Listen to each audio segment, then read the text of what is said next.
Known to native El Pasoans as one of the city's most haunted places, Concordia Cemetery has a rich and vibrant history. Prior to 1848, the only settlements near the area were in Paso del Norte, south of the Rio Grande. After 1848, 8 daring settlers ventured north to settle in present-day El Paso.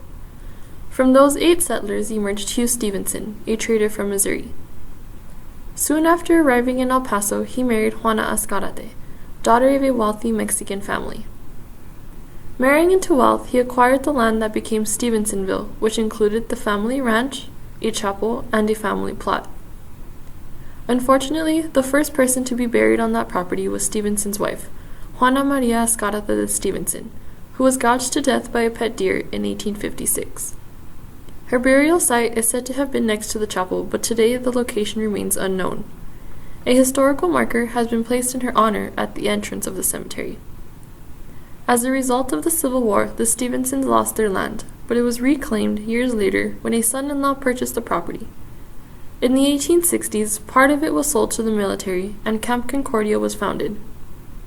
Camp Concordia was a refuge for the soldiers from local Apache, but was closed down in 1877, only to be used again in 1878 as a military burial ground for Buffalo soldiers and Civil War soldiers. In 1883, Union officials came to the burial ground and disinterred the Union soldiers to relocate them to Fort Snelling in Minnesota. After 1883, the city of El Paso purchased portions of the land as well as other cultural groups in the city such as the Masons, Jewish, and Chinese. One of the most renowned sites at Concordia Cemetery is a gravesite for gunfighter John Wesley Hardin. His infamy began in 1867 when he supposedly stabbed a schoolmate, and only worsened when he killed multiple Union soldiers who tried to arrest him years later. While going through El Paso on his way to Santa Fe, he was finally captured for the merciless shootings committed along the way.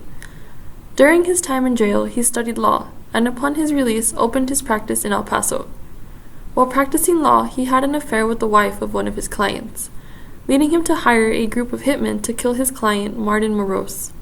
Soon after those events unfolded, Hardin was gunned down by one of the hired hitmen named Constable John Salmon, for allegedly not paying him for Morose's assassination.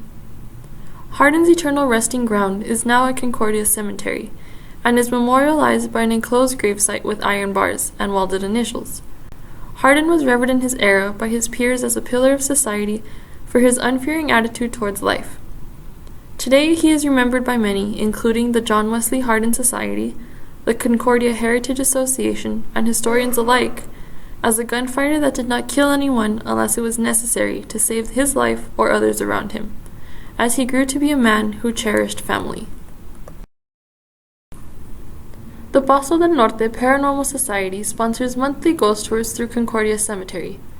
During the ghost tours, the Paranormal Society takes visitors through a tour of the cemetery discussing the history of its residents, paranormal experiences that people have observed, and allows recording and photography for visitors to do their own paranormal research, as shown in this clip from a TV show highlighting the most haunted places in America. In El Paso lies the old Concordia Cemetery.